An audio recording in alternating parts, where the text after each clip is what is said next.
Good morning, everyone. Welcome back to another half hour with Dr. Eiler. As always, if you have questions through the process or through the presentation, just use the chat feature to post them, and Dr. Eiler will address those questions at the end of his presentation. Thank you, Dr. Eiler. I want to thank Shaving Concepts and Kaiser Martha for continuing to sponsor this and be a part of this series of discussions with y'all. As Vicki said, please put your comments in the chat if you have any, or any questions you may have. We're going to try to leave some time at the end to address some things if you have some questions you want addressed. So what I usually start with is to say we're not in recession, and there are no forecasts out there that suggest that there's 100% probability we'll be in recession. One of the main reasons why we're not declaring recession yet in the United States is because the labor market continues to show growth. So on Friday, the data came out for the US in terms of the labor market and its continued growth in terms of job creation. This blue line represents the recovery period it took for the Great Recession, where we're at 100 in November 2007. It took 78 months to get back to that same number of employees in the aggregate in the United States. And this is what it's looked like in terms of the pandemic, the shock, which you can see that quick cut, and then the slow, steady movement back up past the red dotted line, which is recovery in seasonally adjusted terms of the number of employees in the United States. And now we're 2.6% above the January 2020 numbers. So one of the reasons why I show this is because A, it tells us why we haven't declared recession yet. Usually recessions are declared when there's a labor market contraction. We have not seen that second contraction yet.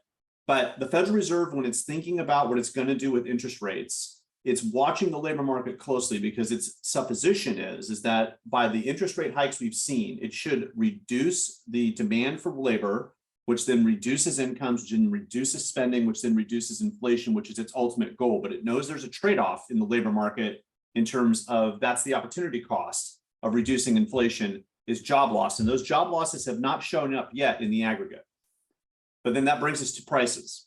So inflation has been the focus of an enormous amount of energy for economists, financial gurus, people who comment in the business news about what's going on in the economy. And of all the price indices that are out there, the one that the Federal Reserve looks at, and thus the one that most professional economists like myself think about, is what's called core personal consumption expenditures prices. And what that means is if you take a shopping cart full of everything you buy, not a sampling, which is the CPI, but everything you buy at home, and you think about what's the cost of that shopping cart from last year on a percentage basis in terms of increase or decrease, that April 4.7 is 4.7% higher than last April in terms of the cost of that shopping cart. But we create what's called a core shopping cart when we pull food and energy goods and services out of the shopping cart. So the reason why we tend to look at core is because we're concerned as economists that food and energy prices tend to be very volatile based on harvests, geopolitical issues, a refinery having a fire or something weird like that. And so we think there's so much volatility there. We don't want to create policy change as a result of something that might be short-lived. So we're still sticking with core, regardless of how crazy food and energy prices have now been for a few years. And there's counter arguments all over the place. But for right now, the Federal Reserve is looking at this price index. So the blue solid line are the actual data on a monthly basis since January 2007. And you can see for most of that period, it wobbled underneath that blue dotted line, which is where the Federal Reserve kind of wants to weave the blue solid line around with the idea the blue dotted line is expectations, and the blue solid line is the actual data. So we want to get that blue solid line weaving around the blue dotted line, which means everybody kind of understands that 2% inflation is kind of the goal. Now, with that in mind, the red dots, which you're now going to see shaded, is the current expectations of where prices are going to go over the next few years. So the Federal Reserve believes by what it's done already and what it maybe intends to do, it will continue to force that blue solid line through those red dots. And if it gets there, then it basically will have achieved its mission of taming the recent craziness in inflation, which you can see through the spike in that blue solid line. So what are economists watching in terms of looking forward? Well, one of the things that price expectations, or let's say current inflation feeding the viewpoint on future expectations might do is change the way we think about how long-term and short-term interest rates play off of each other. So that leads to a lot of things that happen in lending markets with respect to banks and credit unions thinking about how much money they want to put at risk, which then can change housing prices. So we're watching those two things play off of each other, and we have to assume housing prices are going to slip back, and I'll talk more about that in a minute. What kind of pressure does this put on wages? There's been some recent research out of the Federal Reserve that suggests that wages are not really being either driven or driving the current inflation cycle, but common sense suggests that, look, if what it cost me at the grocery store is more than it cost me last year by 5%, I'm going to be thinking, well, what's going on with my income and isn't keeping up with what it's costing me at the grocery store? So we know in practice, even regardless of the recent research, that people are going to be thinking about inflation in terms of what they need to be paid. And we've certainly seen wages increase, especially across California.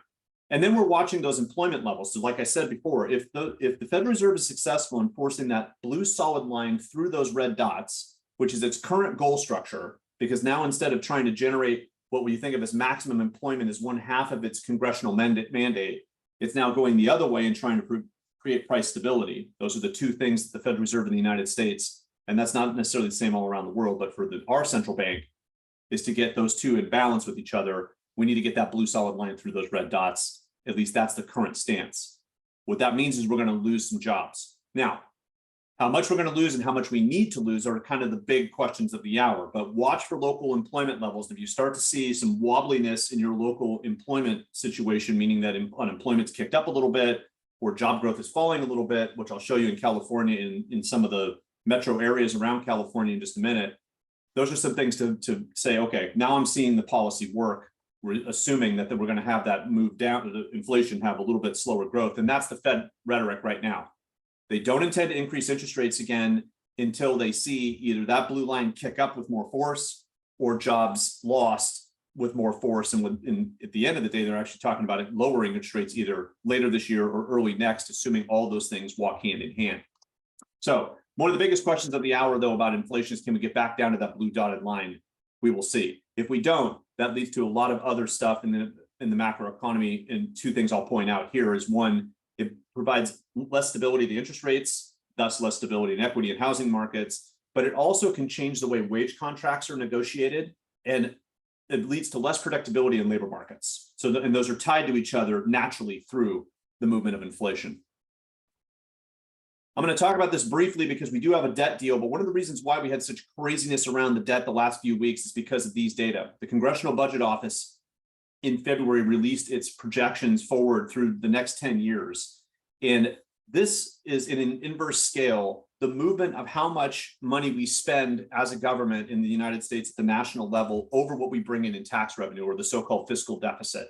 You can see that spiked during the COVID time when we were basically doing a huge tax return back to households, and has flattened out again. So if you think about that as kind of a pandemic anomaly, that big spike in the middle, the supposition is we're going to kind of moderate a little bit over the next few years toward the middle of the decade and then move forward. So these data are actuals through the end of 2022 and then forecasted through the end of 2033. But you can see it's lifting up. And part of that lift off toward the right-hand side of the graph is because of the recent legislation passed under the Biden administration to do things like the Inflation Reduction Act or the CHIPS Act, and kind of, in a sense, invest in the domestic economy. And some of that's going to cost some money in terms of spending more than we're going to bring in taxes. And the Republicans have been concerned about that, and really concerned about this, which is the evolution of total nominal debt, which is the right-hand axis in black. You can see that that's going to slowly rise. It went up real fast during the pandemic time, but looks like it's going to go even faster. And that's going to happen for two reasons. One, the red line is going to start to kick up toward the end of the 2020s and into the early 2030s, but we're also seeing interest rates rise, which means that it costs the government more to finance that red solid line as we move forward in time. Well, one of the things is that, what do the political events mean for, let's say, our US Treasury securities looking forward? So we know that we've now got the deal done, and there's been some changes in terms of what the total budget package is going to look like, and also some restrictions on getting the federal budget done. But what does that really mean in terms of the macro economy? And there's a lot of concerns. In fact, it'll make for a destabilization of interest rates rather than something that's more predictable. And so some of the lingering effects of what we've seen, even though we did get a deal done, is, will we see financial markets become very nervous if we look like we're going to have another debt ceiling debate? Does that mean interest rates are going to be more volatile than they need to be? our businesses and households going to start thinking, wow, if they're going to start debating over the debt again, what's that mean for me at home? And what do I need to do with my portfolio or my home or the way I look at my job? And then what's that mean in terms of linking changes in Congress and changing in the White House to the way we're going to look at economic cycles now? And that's kind of probably in priority order descending, but we're going to be thinking that a lot more than we were, let's say, a year ago, because what we don't want to see is every time the debt ceiling gets to another point where there needs to be a decision, there's a huge amount of political volatility around it. We historically do not do well economically when that volatility kicks in. So watch for all that to come. Oh, and one more thing is that peaks at about 118% of GDP. So again, this is what really got the Republicans nervous about where we were going and the ability to use that debt ceiling as a way of renegotiating what was going on. Here's the latest forecast. So as I started with right off the top, we do not have a forecast right now of 100% guaranteed recession. And that's because the way recession works is that there's a group in Boston at what's called the National Bureau of Economic Research that basically makes that decision by squishing together a bunch of data and saying, okay, because these data are now moving in a certain direction, we're going to declare a recession. And there is no formula that says this is recession. There is technical recession when we have 2 quarters in a row of real GDP reductions, meaning there's negative growth 2 quarters in a row of the first shaded area I'm going to show you here now. But that's on an annualized basis. We don't have any negative numbers here, and we're not seeing, again, the conditions under which that would be the beginning of the discussion of going into recession. So over the next couple of years, slower growth, or basically about the same growth as predicted from 1 quarter ago. That shaded area is the latest forecast as of May 2023 from 40 forecasters at the Philadelphia Federal Reserve. Interviews every quarter to ask, well, what are your predictions about, let's say, a bunch of different economic variables? I pull out 3 variables that I think are the most focal in terms of what people should be watching. That first shaded area is the growth after inflation of incomes in the United States on an annualized basis, a little slower than the previous quarter for the next 2 years. Oh, sorry, yes, for the next 2 years, then a little faster in 2025 and a little faster in 2026. But the clouds get very, very thick after about 2.5 years of thinking forward in terms of economic forecasting. The key is that we're not seeing negative numbers. Now, with that said, at 1.0, we're very vulnerable as an economy, and we know we have a lot of vulnerability right now. So watch for that as we move forward in time. The unemployment rate, again, this is the reason we haven't declared recession. As much as it's lifting off or maybe increasing a little bit in these forecasters' minds, we're not surging to, let's say, 5, 6, 7% unemployment. Part of that's because the jobs demand that's out there is still pretty hot in the sense that employers still want to hire. A lot of that's the shadow effect of the pandemic. But we may actually have a labor force problem in the sense that if we have a bunch of people now who have left the labor force during the pandemic and are not coming back, we're not really seeing a mass migration back into the labor force. And that suggests that the unemployment rate is not going to surge either, meaning that there's suddenly a bunch of people who come back in looking for work, the jobs are not there, and that the volume of the unemployed starts to swell in such a way that we see those effects in the macroeconomy. None of that's predicted over the next few years. And these are historically low numbers. We're very used to these numbers, but in the long view, still very, very, very strong labor market looking forward. And then there's those same dots, the red dots we saw in the core PCE inflation graph, they're just restated here. Those are basically the same numbers. So slowly sliding inflation, but with the little nuance I didn't talk about when I talked about inflation before, those numbers suggest we are not going to get out of the woods on inflation before probably 2025. That's still going to be some pain between now and then. So looking forward, this year slower, probably next year slower. You can see that in that first shaded area, but we have to imagine that those kind of outcomes come with fighting inflation, higher interest rates, and we're going to see some job losses. So all that together, if it's managed well, we will avoid what you can think of as a long-term economic slowdown, but we're still going to pay some prices for what we in fact saw as fiscal and monetary policy changes during the pandemic that are now slowly being reversed, recognizing that inflation was a little higher than expected. Let's look at California. So this is the movement, kind of the same thing we saw in the original graph in the sense it's the same timeline. January 2020, seasonally adjusted, total number of workers in California. You can see that same kind of shock initially, slow climb up toward that red dotted line, didn't quite get there and have been flat basically over the last about 8 or 9 months. So only created about 24,000 new jobs in the last 8 months in California versus almost 3 million jobs in terms of recovery from the bottom of the pandemic shock, which was May 2020, up to about June, July 2022.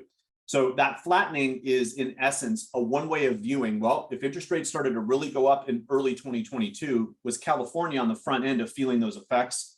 No doubt about it, especially our larger tech employers started to shed jobs in late summer and early fall, and this has continued throughout the first part of 2023. Those are some of the effects in terms of the mixed bag of changes in the labor market.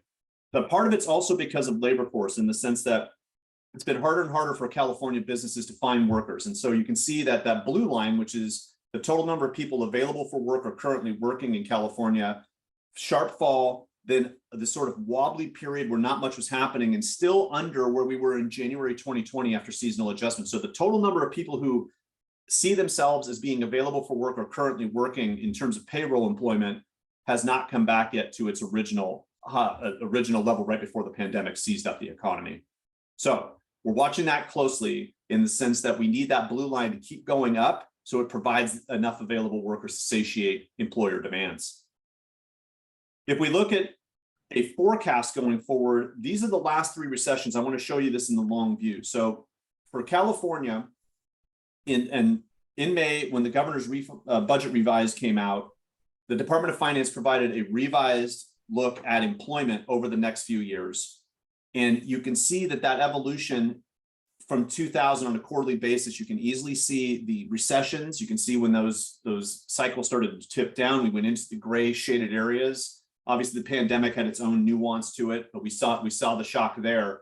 You can see, though, that over this shaded area, which is the forecast period, that we're going to maybe flatten out a little bit in 2023 and then start curling up again after 2024. In essence, the same forecast we saw for the US economy, though a little bit slower. So we're not seeing, let's say, a continued flattening like we just saw in the last graph, maybe after this year, but it's going to grow at a slower pace. If you just look at the gradient of that shaded area and the black line within it, and you look at where we were, let's say from 2011 up to 2019, the slope of that line is much steeper in the last decade than we expected this decade. And folks, at the far end of that green area, we're 3 years away from the end of the decade. So this is going to be in some ways almost like a lost decade, which makes some sense in terms of labor markets. We had major labor force shifts. We had a shock that was unprecedented, and we have to expect some cost for that in the medium term. And now we're starting to see it. If we look at the evolution of certain industries since the pandemic, I'm going to move relatively quickly through this to the end of April. What these columns are a monthly change. And let me just take us to the end of 2021. And then I'll move us through into early 2023 relatively quickly after that. You can see the pandemic shock in the first couple of months, April and May, which are the blue and sort of orangish line or orange columns there. And then the slow creep back up toward the red dotted line, which is where we started on a seasonally adjusted basis right before the pandemic. Well, by the end of 2021, we'd seen a couple of industries, tech and transportation and warehousing and business and professional services really recover in California. But then through the end of 2022 and into 2023, and now we're here in April 2023 with the latest data, total non-farm jobs have recovered. If you look at farm jobs, they've recovered also just a little bit in California, but most of the economy is outside of agriculture in terms of in the field agriculture. You can see transportation warehousing way up, which totally is expected.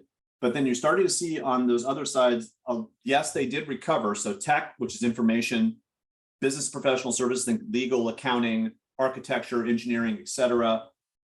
Private schools and healthcare, primarily healthcare in terms of growth here, have all grown from before the pandemic, but we still have a bunch of industries that haven't quite got there yet. And furthermore, what we're concerned about in California is the growth of those industries we expected to grow in the first place. Tech, healthcare, professional services have all kind of slowed a little bit from their original peaks in terms of recovery. So we're watching closely to see if there's any, let's say, business adjustments, or if we're going to go into a slower period, which industries are most vulnerable to kind of going back down toward where we were before the pandemic. And then that takes us back up to what I just said before. One of the biggest things we're concerned about is having kind of a lost decade, isn't though we have, like, let's say, these medium-term shifts in the number of people hired in certain industries. are the certain industries that, yes, they will recover, but they will just barely recover. And before we know it, we're going to be 5 or 6 years away from the pandemic without an enormous amount of growth in California's economy.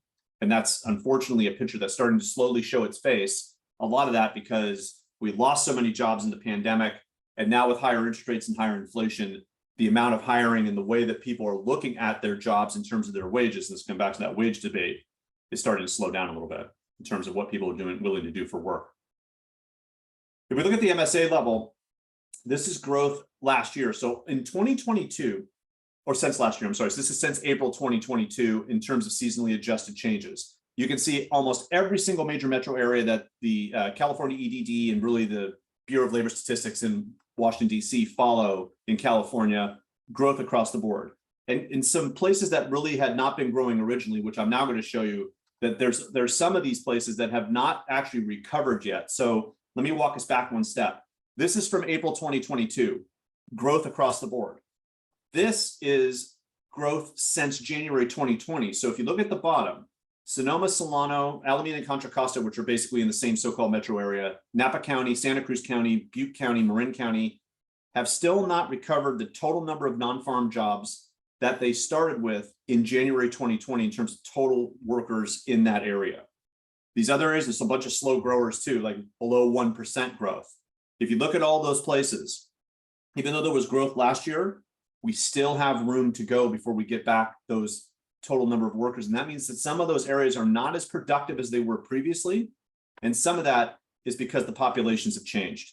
Now you look at the very top, San Joaquin County, Tulare County, the amalgam of Yuba and Sutter counties have shown really nice growth throughout.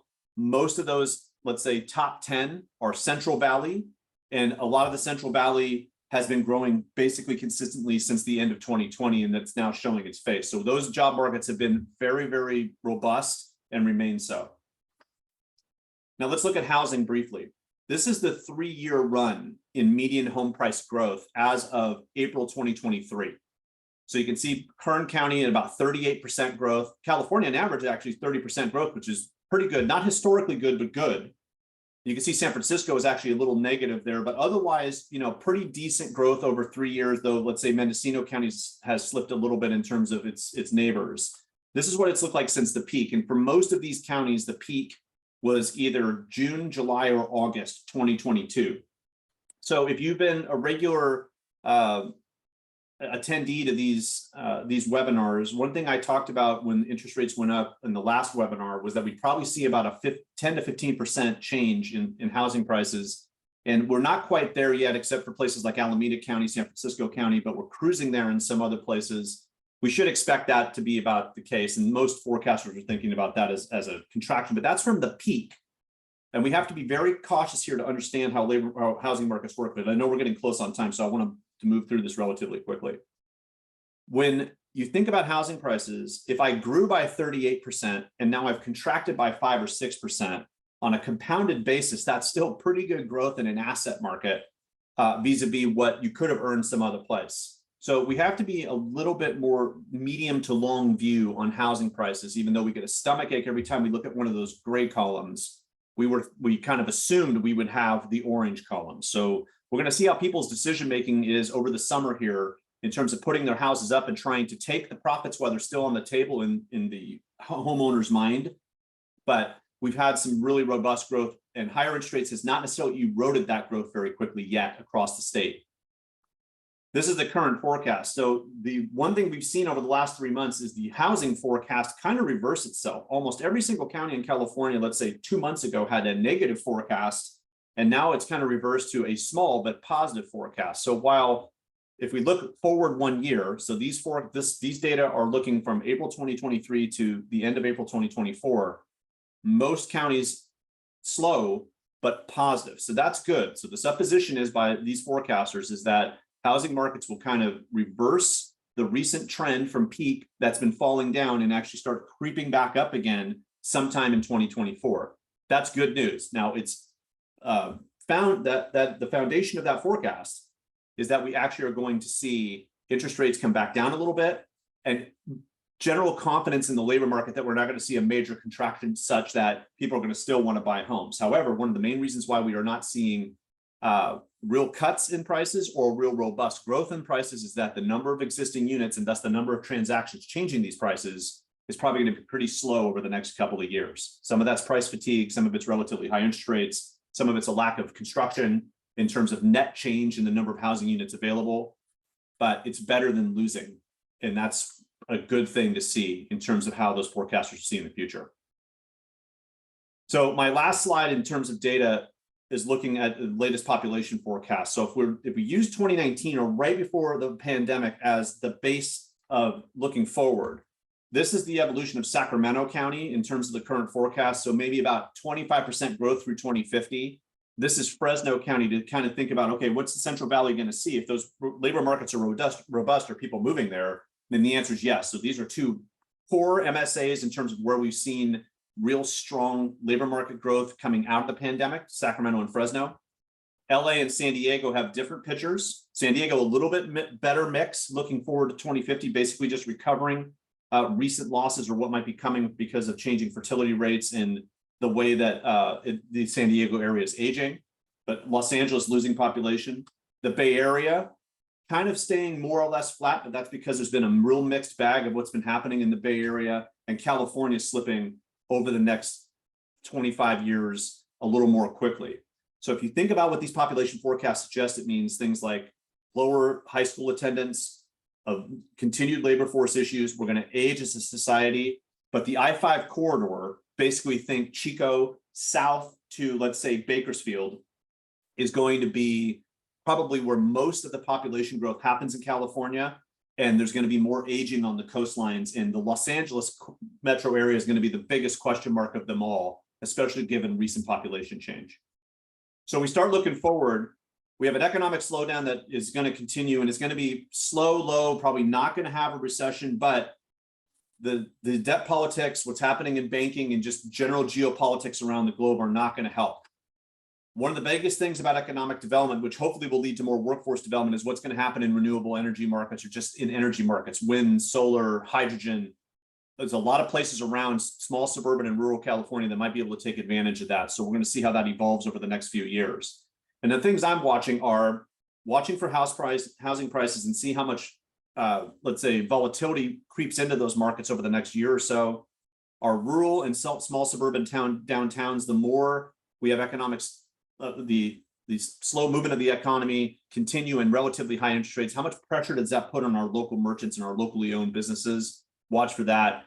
Yes, inflation is starting to fade a little bit. We saw that, but it's so slow and it's still at relatively high levels that there's going to be this erosion. And remember, inflation is a regressive tax. Our low to middle income households are more hurt by inflation than anybody else. And finally, we have to remember next year, we got another round of presidential elections, which means there's going to be a lot of focus of businesses on, hey, what's going to happen with the new presidential regime, regardless of who goes in the White House in terms of taxes, in terms of spending, and kind of bringing forward the promise of this other spending on domestic businesses we have through these acts that were spent. How much is the debt change in terms of the debt ceiling deal that was made, change the trajectory of that spending?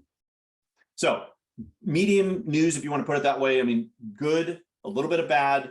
We should be able to weave through the next year or so pretty well. Folks, again, thank you so much for attending. I know we have at least one question in the Q&A.